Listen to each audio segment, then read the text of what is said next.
Hey man, what's happening? What's happening with everybody? Y'all know what it is. Pearl, man, I'm back. I got the crew. I got the hip hop crew with me. Me and my sister Keke. Welcome to Let Me Kick My Shit with Pearl and friends. This the hip hop edition, man. Hip hop ain't for suckers, man. I wanna introduce this very distinguished panel, man. You got DJ Nino, DJ Neens. I call him DJ Neens, man. Gonna give it up for Neens. Hey. My sister, man, Keke. Now I brought Keke on here because we had a discussion with DJ Abel, and she was so like not. I don't want to say to be a female. Yeah, she on point, like for real. So Keke, welcome, and DJ Abel, Atlantic City, man. He on the road, bro. I appreciate you still. You know what I'm saying, showing up.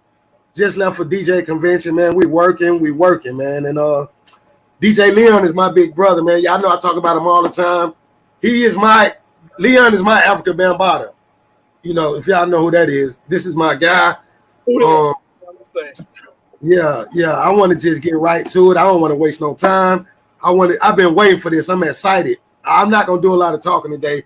I'm gonna take notes. And I hope y'all young fellas out here really sit in on this right here, man, because we're gonna take it back to when it first started. Like, these guys are part of the reason why we're still here to be able to do this thing. It was a hard fight. It wasn't sweet all the time.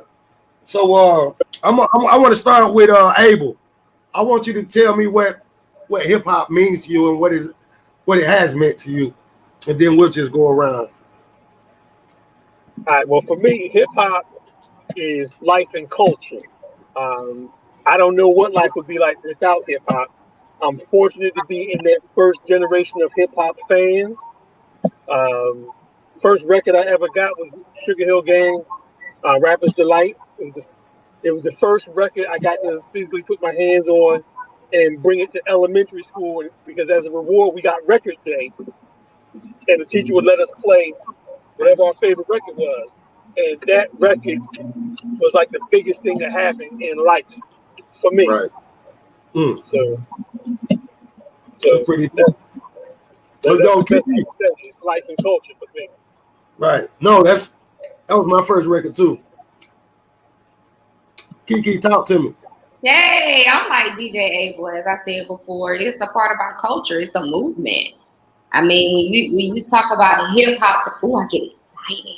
You know, and people don't think I love hip hop. I gotta listen to me some hip hop going to work because I gotta get upbeat and up tempo. It's a part of us. It's a part of who we are. And you talk about Sugar Hill Gang, but we can go back to DJ Kool Herc. You know what I mean? And he started a lot of this back in the 70s. Yeah.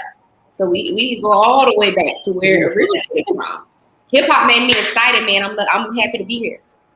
I like that. DJ Neens, what you got? Well, talk to me. What up? Hip hop is life to me. You know what I mean? It is life. I literally live and die hip hop. You know what I mean? I go back to hip hop. Sugar Hill was the first stuff that came out. But real talk, I started really paying the hip hop.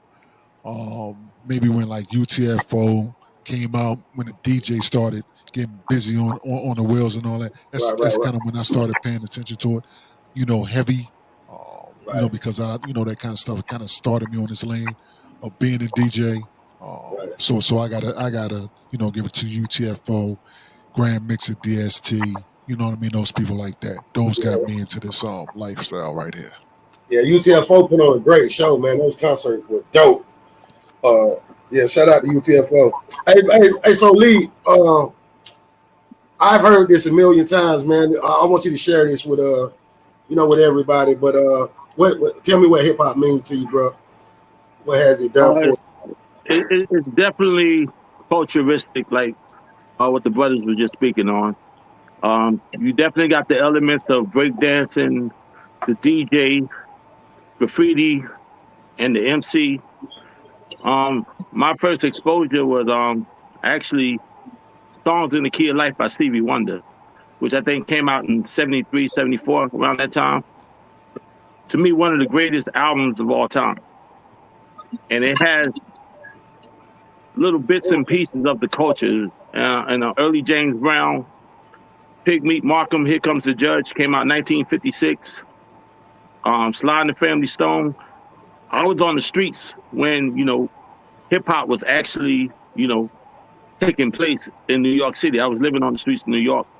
So my exposure to hip hop wasn't just the Sugar Hill Gang. It was way before, I seen it. I seen it building up. And I'm gonna give an unpopular opinion. The Sugar Hill Gang wasn't really the first real hip hop record. It was Super Rhymes on the streets of New York. Because in New York, we didn't want the culture to expand beyond the tri-state area. We wanted, this was our stuff. And what we embraced was Super Rhymes. This was our first record where we got an MC that was rhyming nonstop without a hook. And everybody who had a radio was playing Super Rhymes. Jimmy Spicer. Yeah, Jimmy Spicer. Everybody who had a radio was playing Jimmy Spicer Super Rhymes. The Sugar Hill Gang was being played on the radio, where everybody on the streets was playing Jimmy Spicer. So that was my first exposure to underground hip hop. Okay. I that's dope. That's deep. I like the fact that you brought in, James Brown and all that. We're gonna get into that. I'm gonna say, for me, first of all, growing up in Atlanta, man, hip hop was different. It was a thing where we had to figure out who we wanted to be in hip hop and what we wanted to be. So the first years of hip hop in Atlanta was tough because a lot of the guys that were in hip hop in Atlanta, they weren't from it. They wanted to be from New York. So what's the word y'all used to use up top? There was a lot of perpetrating going on here in Atlanta. I swear to God, like for real, like cats was that I grew up that I know were Grady babies. Like it's cool to be a Grady baby now, but there was a lot of Grady babies in the early 80s acting like they was from the Bronx and stuff like that. So for me, it was about me gaining a sense of pride to be a rapper from the South, not so much Atlanta. I remember when I was calling myself the Southeast Mac one time, and I just say, oh, fuck it, I'm gonna take over the whole Southeast. And this was before people were talking about the king of rap and all that. I had that shit in my mind like in 85, but that's what it was. Hip hop is being competitive.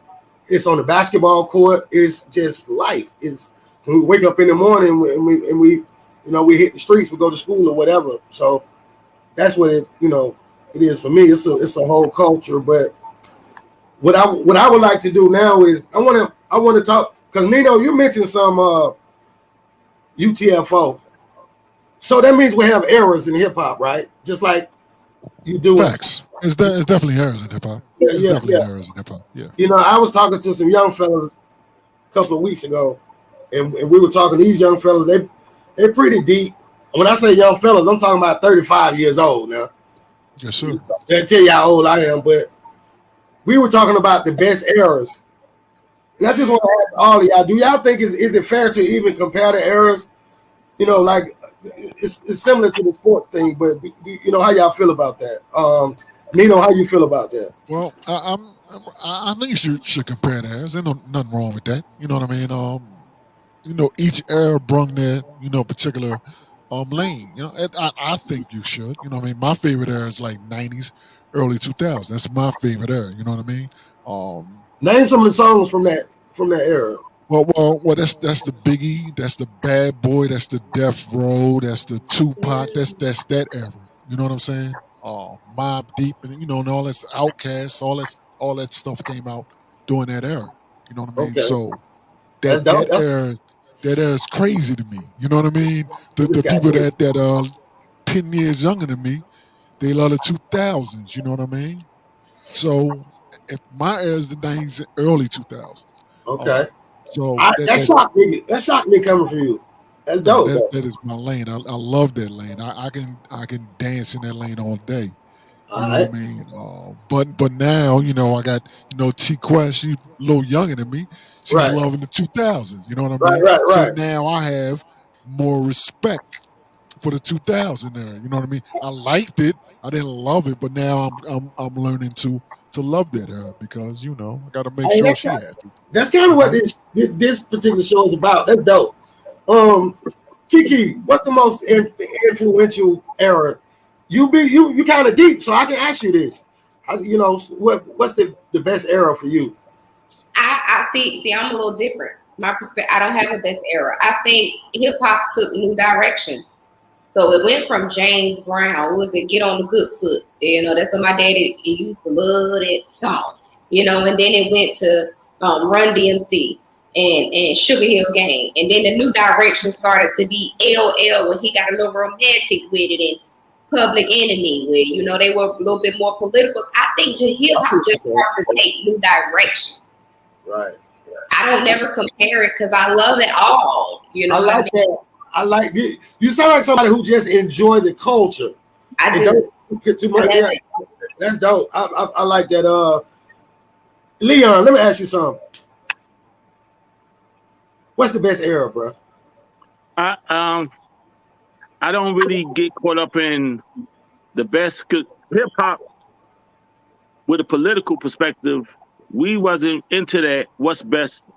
You know what I'm saying? Playing this one against that one. That was the inception of hip hop, that we was getting away from the political perspective, because we all embraced all type of music. Right. It wasn't the cats in Brooklyn was better than Bronx. Now you had the South Bronx versus Queens.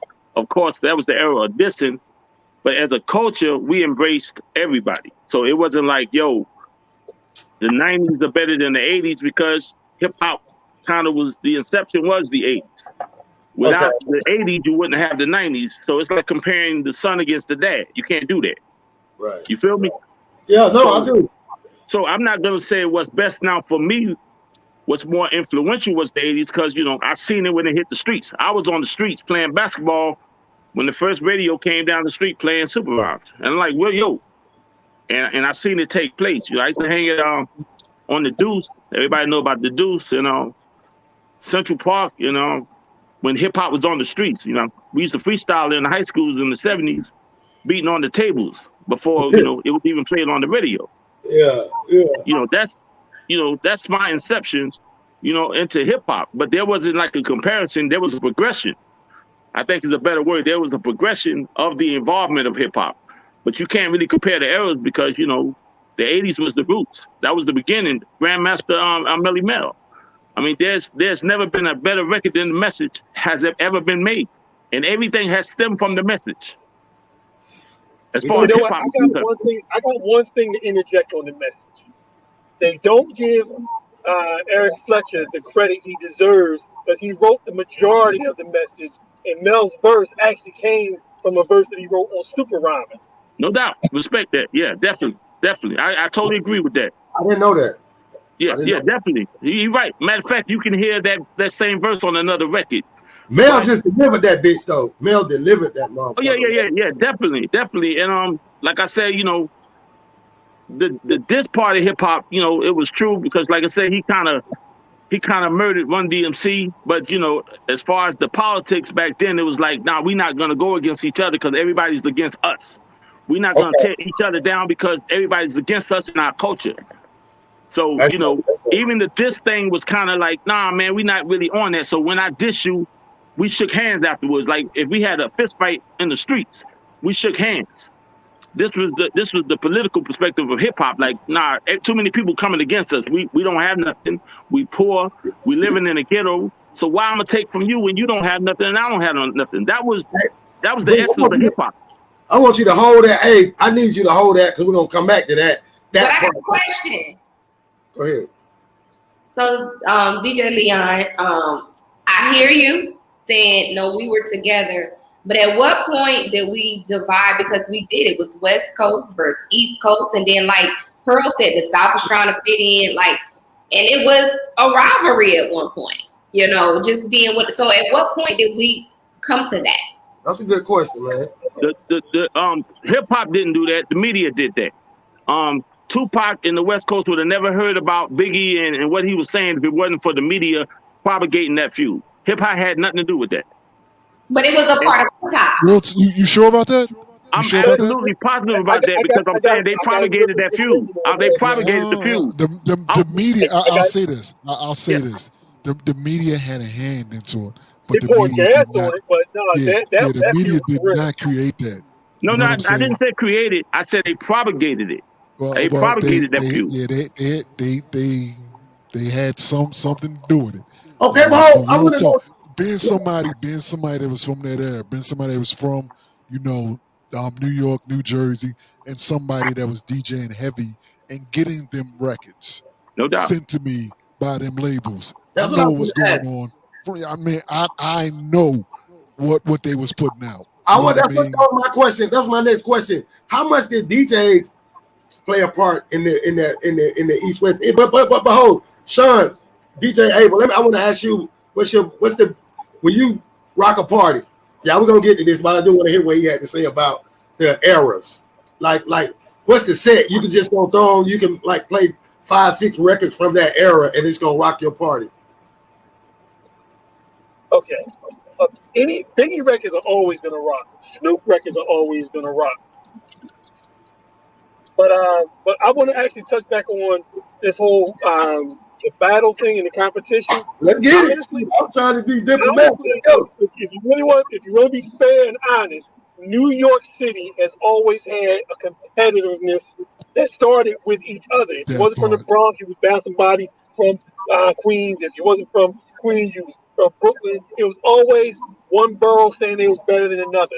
And New York stayed on that. And even when hip hop branched outside of New York, then it was New York versus They still on that. Still on that.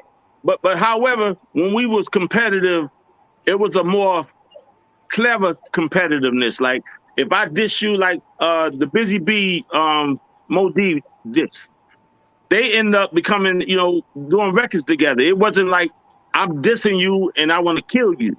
But it was. It was. If you think of Jay-Z and Nas, no. That's 2000 Jay-Z. Now we still in the 80s. I'm talking about the inception. Well, on the inception, when I rhymed, it was like my rhyme's better than yours. It ain't. I'm rhyming so I could shoot you in the face, or I could shoot you in the back. The original question was, when did we shift? So I think the shift came when the media, when hip hop became global, when it became a global commodity. And like I say, I think the radio stations figured out we can eat. We can eat on the propagations of pitting one against the other. They've been doing that against our culture for a long time. Think about it. I'm just being real. Amongst African Americans, period. But a lot of their beefs, and even if you look at their documentaries and things that they say, were against each other. It had nothing to do with the media. Well, I mean, even if you like my man was saying, Nino was saying, like, different boroughs was going against each other. Even in Philly, the Philly rappers had something to say. Even in Jersey, the Jersey rappers had something to say. But the competitiveness wasn't to the point where it was propagated where it's going to be major beef the way it was with Biggie and Tupac. It wasn't on that level until the radio stations got their hands in it. To me, a clear answer. My question was, when did that start? When did the West Coast, East Coast, South, when did that start? That was my original question. It started with the song by J. Rule. I think that started the beef. J. Rule got an album that said the sun rises in the East on his album. That's the initiator of the East Coast, West Coast battle. Okay, who responded? Who responded? Hold on. After that, you had Tim Dog. Tim Dog is Compton. And then that's when the response came from Snoop Dogg and Dr. Dre. Yeah, I remember that. But what I'm saying is, New York as a culture, a lot of records that we had in New York, New Jersey, and I know Nino could testify to this, it never got out the tri-state area because we didn't want it out the tri-state area. A lot of our little internal stripes or whatever, it's so many records that y'all haven't heard outside of that area, it's ridiculous. Unless you came to New York and got you a crate of records and brought them to different places. Okay, so let's go there. When did New York, because New Yorkers beef with each other. Right. So at what point did they get out of beef? It was my rhyme versus your rhyme. That was our beef. It wasn't like I'm finna kill you or cut you. It was I could out rhyme you. It progressed. So at what point did New York, if we're gonna keep it there, did they start to do this global against each other? New York didn't do it. I was trying to tell you, I was living on the streets. New York never did it. You just told me in the 2000s they did it with Jay-Z versus Nas. So at what point did you we got to stay in the 80s first for you to understand where I'm coming from. That's 2000. that was progressed after the Tupac and Biggie. Let me say this. Jay-Z, well, let me break it down. Jay-Z and Nas was 90s. You know what I mean? That was in the 90s. Jay-Z and Nas was in the late 90s. Late 90s. The reason Tim Dog put the song F Compton out was because California started popping.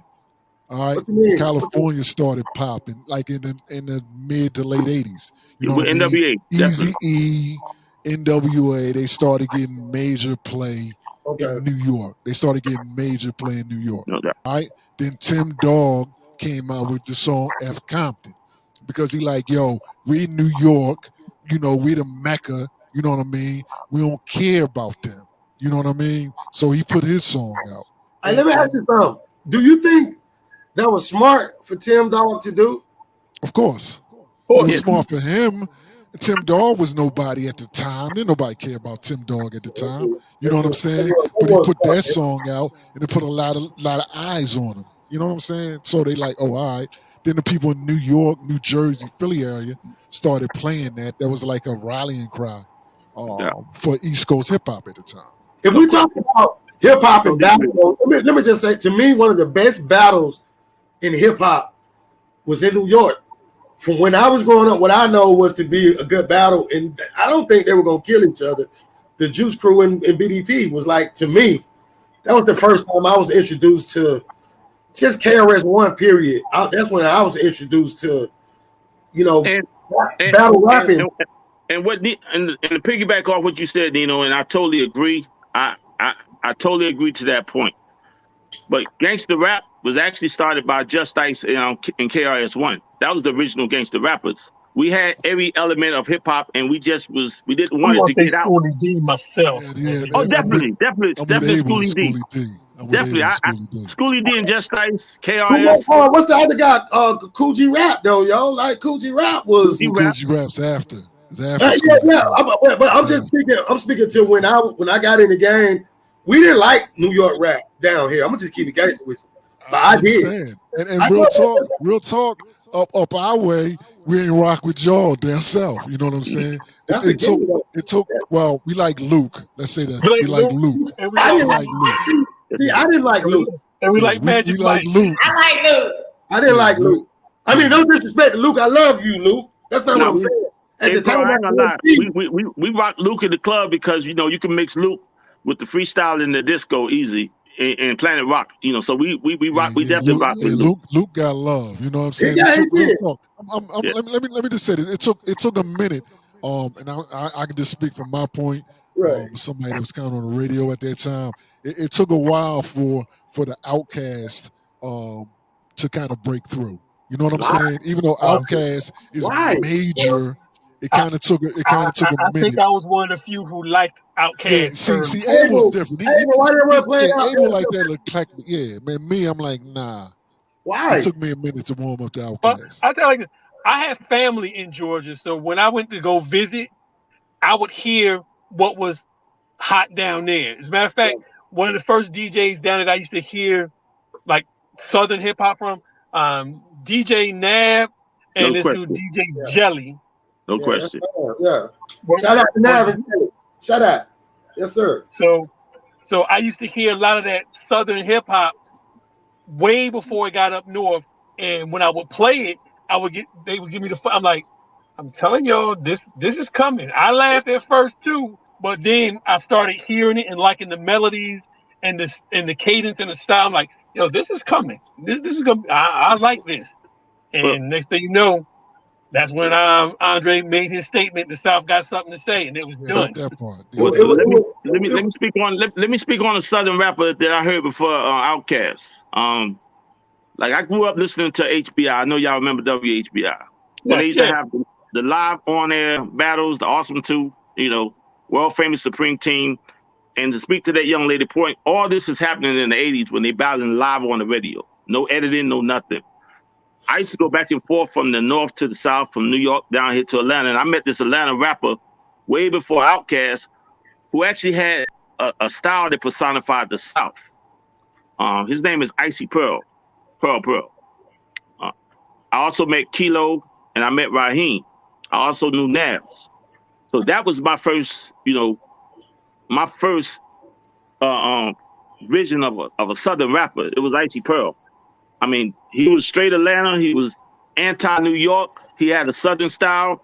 He had the braggadocio. He had all the elements of hip hop, but he did it in a Southern way, and he had no shame in the game with it. And I had to give him props on this. He don't like to admit that, but he was my first true Southern rapper that I met down here. And I was like, yo, there was a lot of New York rappers, and there was a lot of rappers down here trying to act like it was from New York, but Pearl was he was from Atlanta, and he was proud to say it. And he don't speak on that. Them niggas was walking around lying on their parents and shit, talking about they from Brooklyn, and I was like, nigga, I'm from Atlanta. I know I'm the first rapper to say I'm a Grady baby, but I don't care nothing about that. Dre said that? When Dre said that, it did something to me, and it did something to a lot of people. And I think that's the best thing about hip hop is, for me, is to get a chance to see it turn back around, man. Y'all don't know how I feel. It's kind of like I'm a slave, like back in the days. Like that's what I don't mean it in that way. It's not that bad. I'm just we got treated like shit, man. He said, Luke, they were playing that type of music in our city, but we had our own sound, and we couldn't even get our DJs to fuck with us.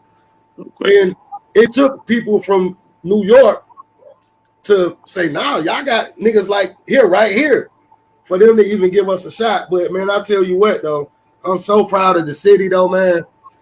Irregardless of what's going on with these kids, because guess what? It's a group of kids coming. This shit, I can see it like the next 10, 15 years. Not to say that nobody else ain't doing their thing, because shit, everybody popping right now. It's like, I don't think hip-hop is better than it's ever been, in my opinion. And that was one of the questions. This can lead to that. How do y'all feel about the state of hip-hop? Abel, how do you feel about the state of hip-hop and where it is right now today? Honestly, a lot of the music I'm not really big on, but I love that they're making the money that the other artists back then they didn't get to make. I love that there's enough intelligence in the game now that they're getting the maximum dollar that the other artists didn't get. I love that. Right. I mean, yeah. I love that, but I feel like it should be like a fund or something set aside for those that did it before them. And I know I'm biased, I'm old, but shit, I just feel like these guys, and I don't know, man. I never wanted to talk like this, but I mean, it's cool to be the kids that do the little hop dancing on the basketball court and shit, but don't forget like them dogs that was out there really like, and they weren't getting them by $800,000 a year, and they was bleeding Isaiah Thomas them and shit like that. I just think it's not enough homage paid to those guys, and I think. Yeah, I'm sorry, I didn't mean to cut you off, but didn't KRS, he tried to start a union for hip hop. I think back in the 90s, he wanted to kind of formulate a union. I remember that. Because I was one of those beneficiaries of those 6 cent contracts, if y'all know what I mean. Right. Yeah, you know what I'm saying? I was signed to Warner Brothers. So yeah, we definitely was getting dirt. But that goes back to my original thing. Like, we wasn't really in it for the money in the 80s. This was our jewel. We didn't want it to evolve outside of New York City and the Tri-Borough area. This was our music. Just like when you went to Studio 54, what went down on Studio 54 as far as the freestyle and the disco, we didn't care if another DJ from Cincinnati or whatever. The house music was the same way as Chicago. This was their music, and music was our culture. Right. I mean, we wasn't, we didn't have nothing, so we really didn't care to have, we didn't aspire to really be millionaires through music. We aspired, this was our therapy because we was living in such rough times. Keke, I'm sorry, Lee, but I just thought about something about, do you think, Lee just made me realize, New York hadn't had it in a while.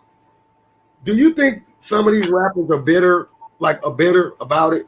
Like some of these guys are bitter about the fact that, because New York is a prideful place to be. Like, and Lee just made me realize something.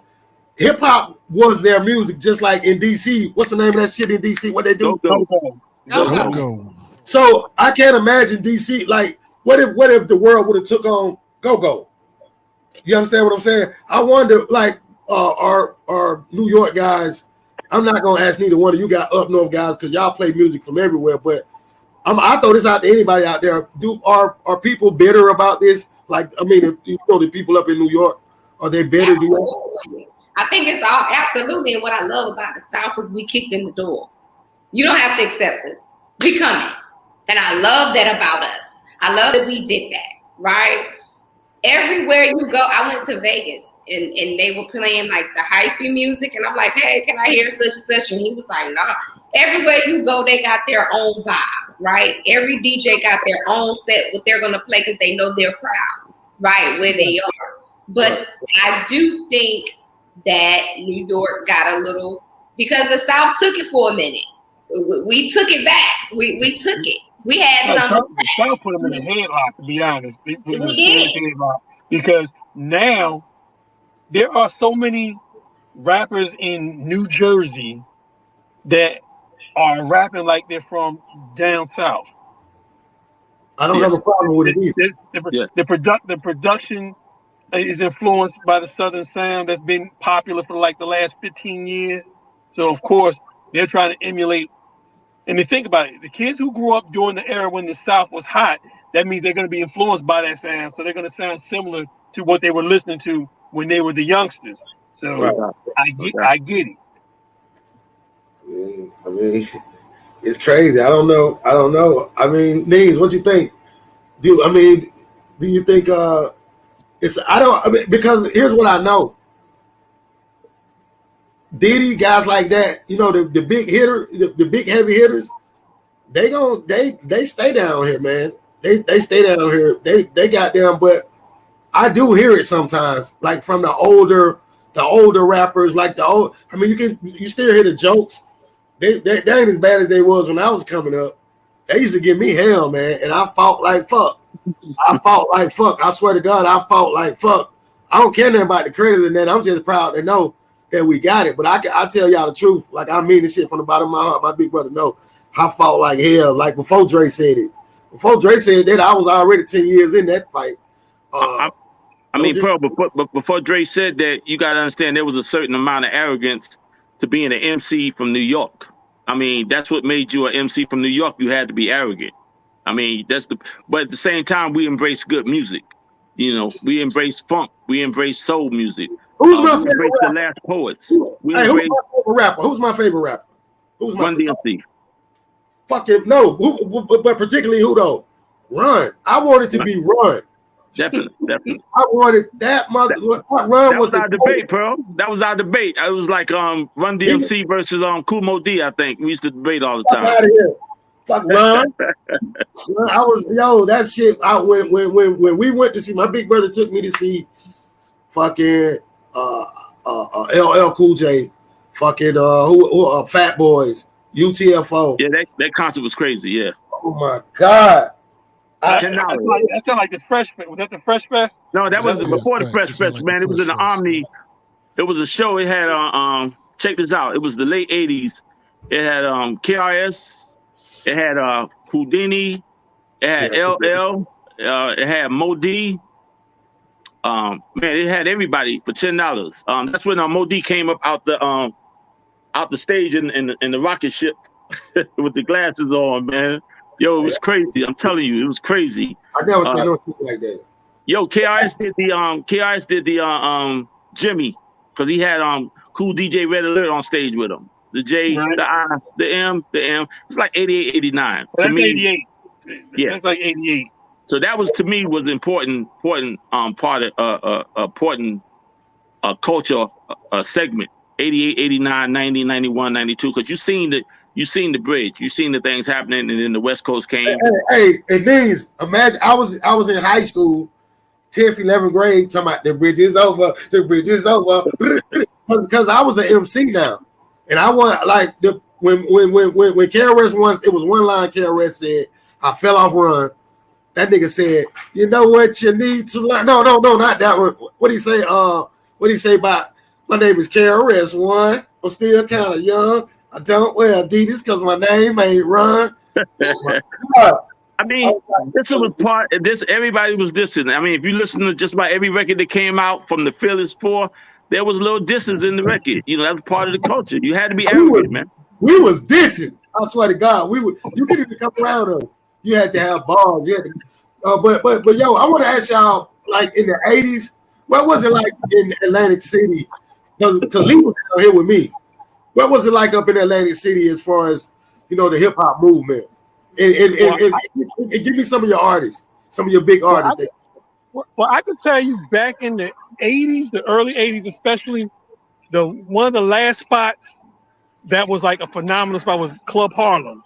Club Harlem was a famous club, which I would say was probably the equivalent to Apollo as far as the legendary artists that appeared. Facts.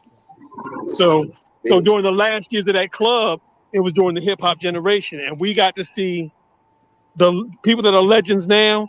They got to start performing on that stage, and I'm talking about LL, Grandmaster Flash Furious 5, UTFO, Salt and Pepper, Schoolie D, and a number of Dougie Fresh, a whole lot of the golden age of hip hop. A lot of those artists performed in Atlantic City as their location, when they got started.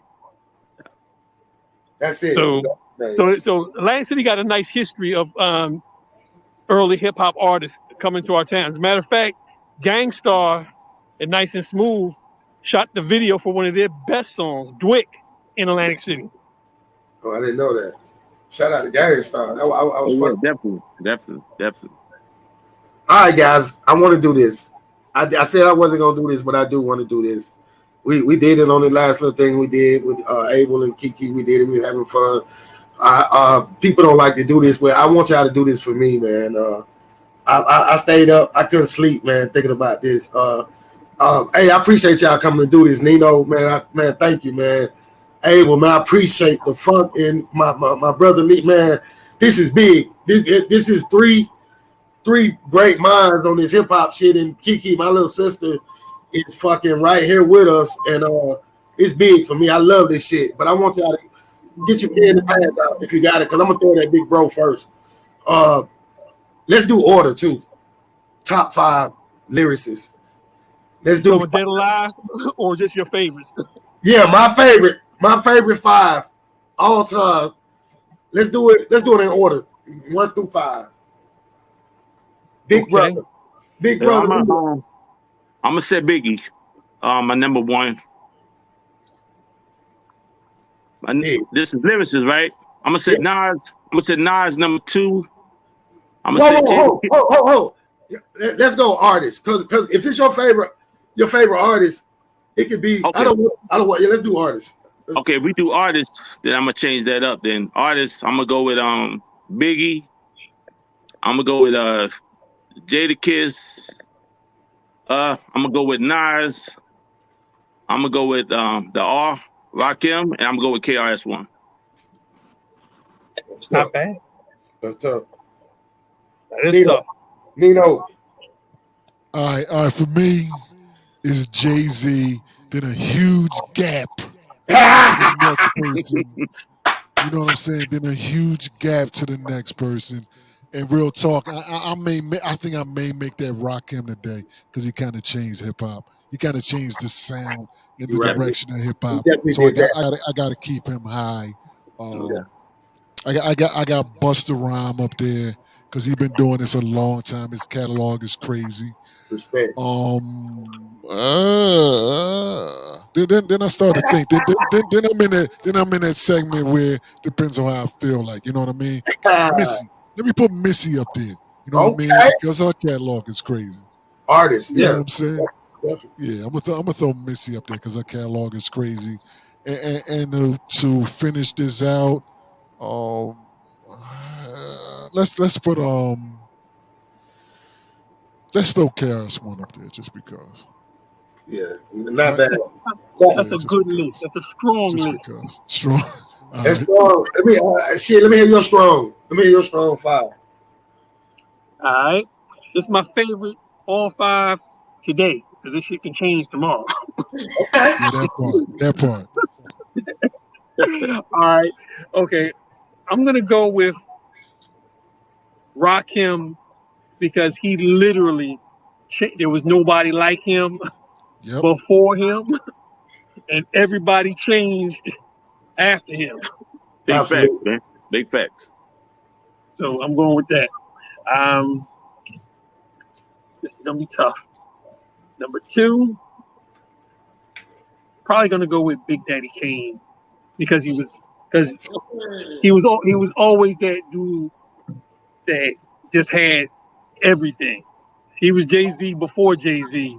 Yeah, as definitely. far as writing for other artists, always having the verse that everybody would argue he had the best verse when he was going against Cool G. He just had the look. He was a player too. He was a player. Style. He was a player, but he also had some conscious lyrics in a lot of his songs. Absolutely. And he just, like I said, I think his influence can be seen in Jay-Z and Biggie, to be honest. So that's what I'm going with. Next, my favorite female MC, MC Light. Love MC Light. Love her. Good call. Her pen game is impeccable. That was good, Abel. And let's see, I got 2 more. The last 2. This is tough. DMC has always been my favorite MC. Mainly because he wore glasses. I like this. He looked like me. Nerdy dude that wore glasses that could rhyme. Right. Hey, bro. That part. With the glasses.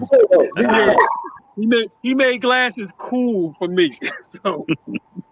So he automatically gets a spot.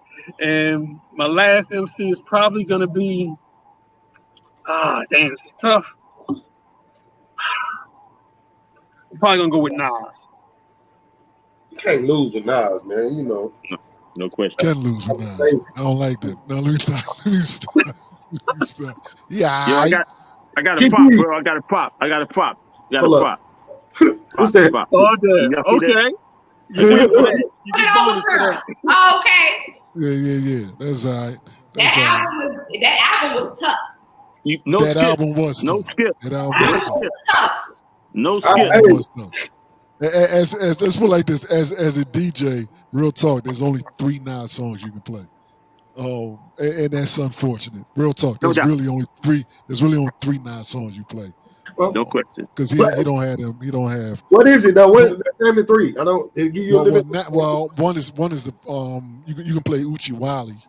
You know what I'm saying? You can play Uchi Wally. You can play, which technically is not a Nas record. Yeah. Technically, it's not real talk. It's really not a Nas record. You can play the joint he has with Genuine Yomi. You can play that. Yeah, play that.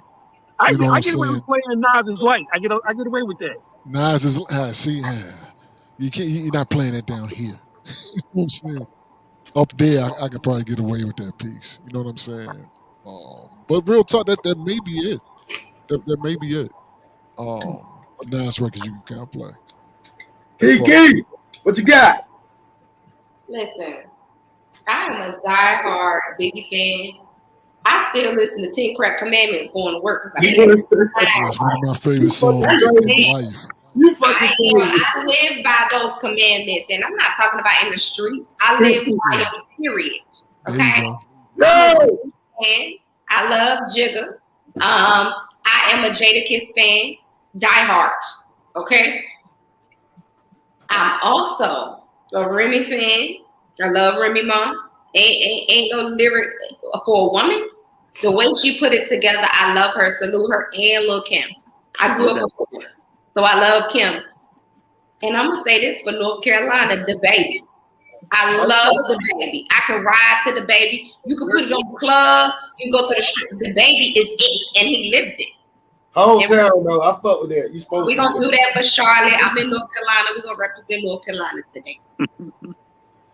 All right, y'all. I'm gonna do it like this. I'm gonna keep it real. I like Run. Run. If it wasn't for Run, I would have did what I did. So Run. I ain't even doing no in the order. I can't do it. Run, Jigga, Andre 3000, Ooh, that's I mean, he's the most disrespected artist to ever do this shit, and he's humble about it. But if you call him for a feature, he gonna burn that hole. I promise you. No doubt. Shit, man. You know, I'm finna say.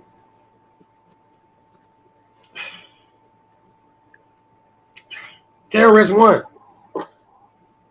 cause shit, man. God damn, I don't. You know what? I got Jigga in there.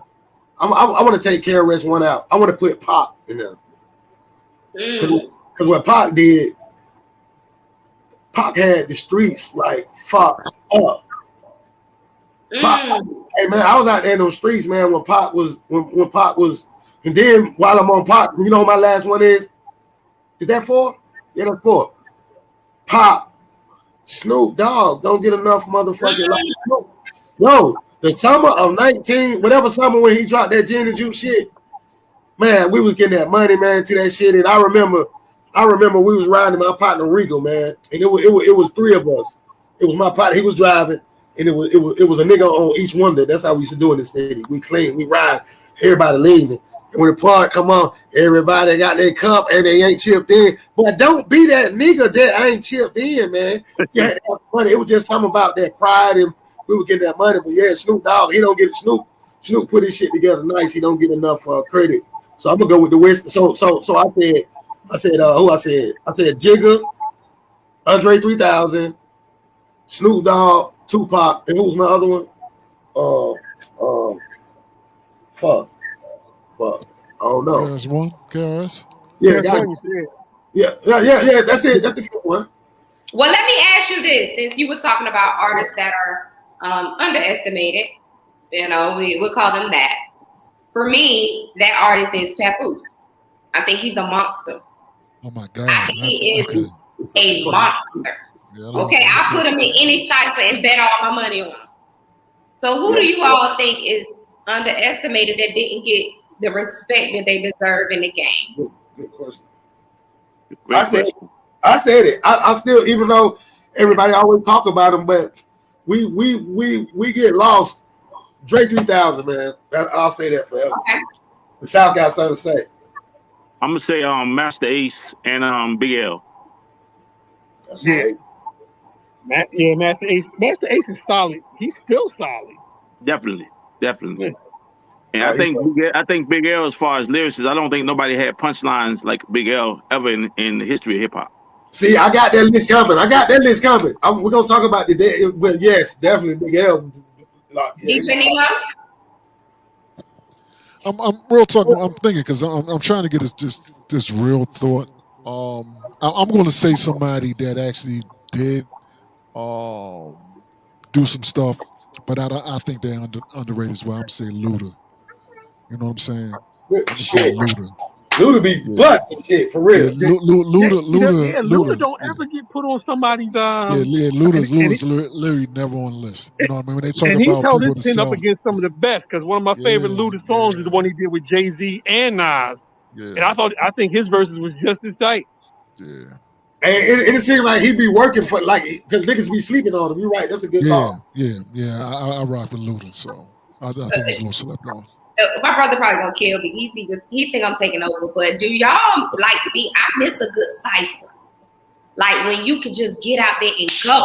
So back in the day, I didn't even know if my brother knew this. I was a rapper, right? Growing up, I would never battle women because they were too sensitive for me. I'm gonna get you. I had to battle men, right? Did it at a Monica concert, won the battle, got to go backstage with men.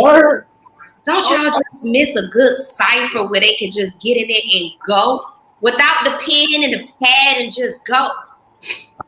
Hey, I mean, real talk. They don't do that no more. You know, they can't because they can't. Like, all you got is the battle circuit. They do that, but regular rappers don't. I gotta be honest. Battle circuit is kind of boring to me. After a while. Yeah. I love it. I see what you're saying though. For the sport of it, for the sport. Just for you had Tigger, you know, in the basement. You know what I mean? You had major rap artists come there and show bars. You know, Lil Kim, Foxy, you had Jay-Z, you had all the major artists. That shit was made for that. And that was the best part. I still listen to Funk Master Flex. Like, give me something. I need something. I don't need the circus music. Let me tell y'all. I'm going to give you something not to watch. Do not watch MTV's new Rap City, new basement. You know what I mean? Do not watch that. They got a new basement. I didn't even do that. They should have did that. Yeah, you don't want to watch that. I'm not watching that, and I'm not watching the new Yo. That's what I'm talking. You don't watch the new Yo, and you don't want to watch the new basement. I'm fine with my memories of what it used to be. You don't want to. But DjLeon, you're from New York, right? I'm from Jersey City. So listen, back in 2005, I went to Brooklyn and I battled in the stairwell. And yeah, they had to pay me. Men didn't want to pay me my money, but I ate. From North Carolina, they didn't like us, but I ate. You hear me? So I know you understand what I'm saying, cypher and battle rap, because that was the thing for you all. Let me go by both of you. I was for the time. Let me go by both of you. Well, I'm going to take them back to the 70s. Like I said, it was 1976 for me, 77, Snyder High School, Jersey City. We met in the cafeteria, and we had the y'all remember the toilet paper roll things? We came in there, that was our microphone, the toilet paper things. Right? Yeah. And that was the mic. And we was battling right there in the cafeteria. Nobody was eating lunch. We was battling. This was like in the 70s. So the cypher has always been a great part of hip hop. If you listen to some of the great cypher records, like the Fearless 4 Freestyle, Funky 4 plus one more. There's a bunch of them out there where, they're cypher records and stuff. And so that's where the cypher kind of came from, those records and us battling back in the 70s. Because, even the break dancers, you got the break dance crew, they would meet up and they would battle. Yeah. And they would shake hands and they would go home. Hip hop. That's hip hop. That's hip hop. They don't, I want to say this. What was it, 85 or 86? The summer of 86, Gresham Road, it's a famous road in Decatur, man, off of Gresham Road, Boulder. Man, my man, the basement, we did it first. DjLeon's father, crib, his dad was dope. Pop, man, shout out to Pop. He would let us go to the basement.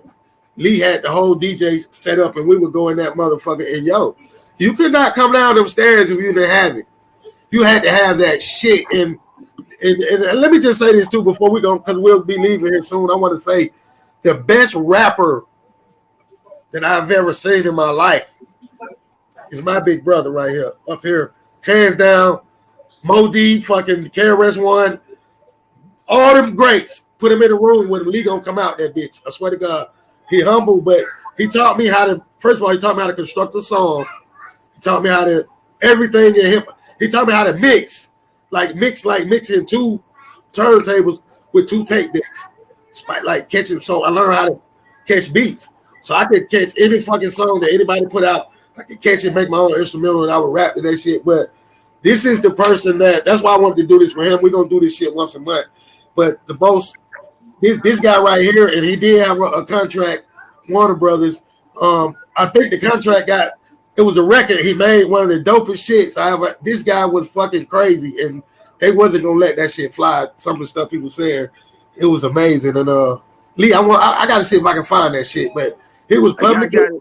I got it. I'll send it to you. I got another prop for y'all. He was all that shit in one. I got another prop for y'all. Can y'all see that? DjLeon, one thing you're gonna know about me is Ms.Keke is gonna give you your flowers, and for you to do all of that, and I be sitting in your presence, that is amazing, right? So I have to humbly give you your flowers while you're up here. That is amazing. Understand that.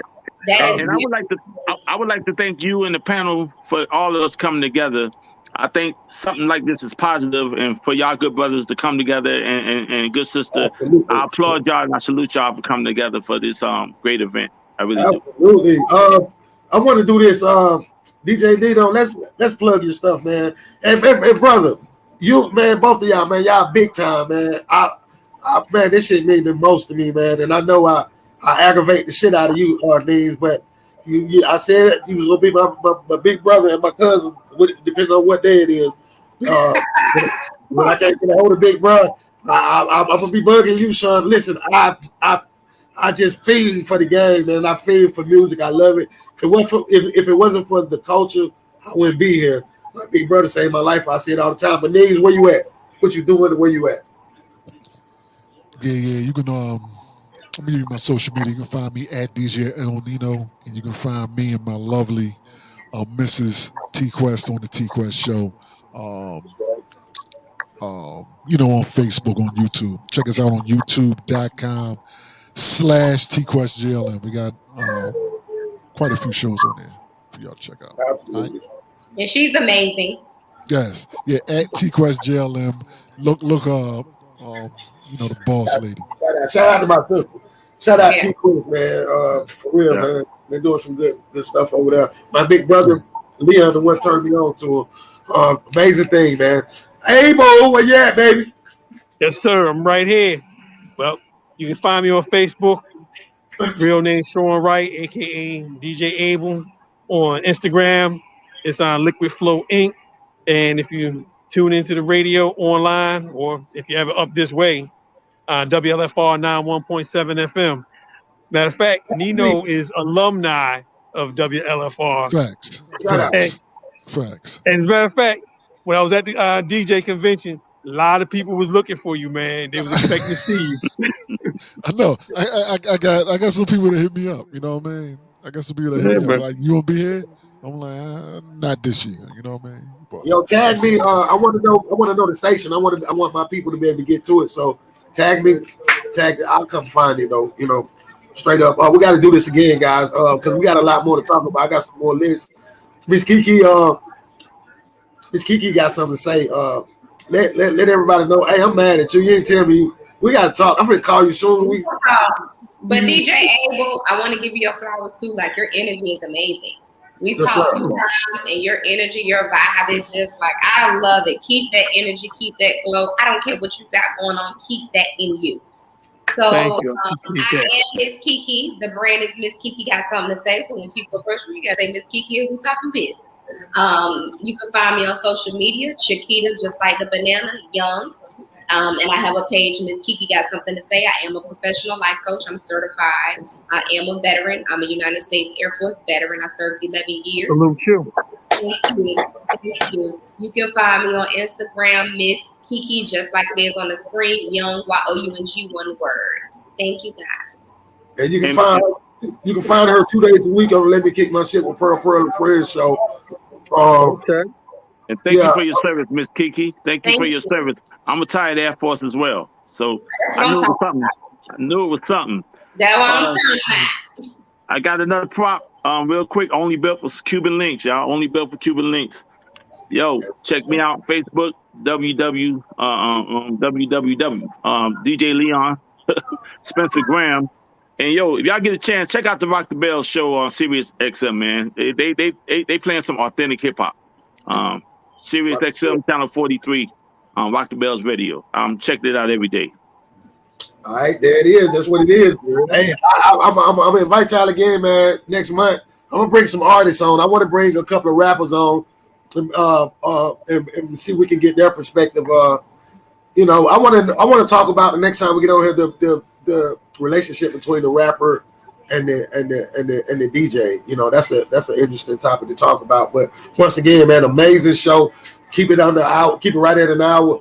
Great job, man. I love y'all, and I'm finna throw this thing up right now, man. So go. No, he's throwing props up. Let me throw my prop up. Can I throw my prop up? Yeah, let's do Can I throw my prop up? Go, DJ Nino. What's that? Can I do that? That's Hell yeah, blow it up. Hey, man, congratulations, whatever that is. Thank you, DJ Eddie here, DJ Nino in the building. Hey, show me something else. Show me another one, because I know you got more. I got they over the thing. I got like five more. Hey, you know what? Congrats. I don't know why we need to celebrate that shit, because Absolutely. hey, don't be that humble, bro. You should have brought that up when we just had you on the show last week. That's why I fuck with y'all. Everybody up here humble though. We got this is a distinguished panel right here. Hey, y'all make me feel like a real whatever I'm supposed to be here. And I love that shit. Yo, I'm gonna be myself. I'm gonna do my thing. Abel, appreciate you. I want to do a record with you, man. That's why I keep asking you about music. I want to. Hey, Neves, I didn't know you was making Well, records. Nino know about the record making process. We got songs we did that still sound good. Facts. I'll put our catalog up against anybody that's out now. Yeah, I ain't even got facts. that. I just want to hear it. Hey, check it out though. So I'm finna hit y'all up. I want to see what you're talking about. But Atlanta State of Mind, man, everywhere screaming everywhere, man. Y'all go get it. And people that watch both of their shows, call DJ Abel's show and tell him to play the Pearl song, man. No doubt. Play the Pearl song, man. I did a fact check. My man Neves, man, y'all show love, man. Play that shit. Is hot. I need to send a record to you, sister, so you can get your rapping ass. I didn't even know you rapping, man. Hey, man, I love y'all. Man. Good job. I'm gonna holler at y'all. I'm finna throw it up on the tag, everybody. Let's get this money, man. I'll see y'all, man. Love you, Yeah. Kiki. big bro.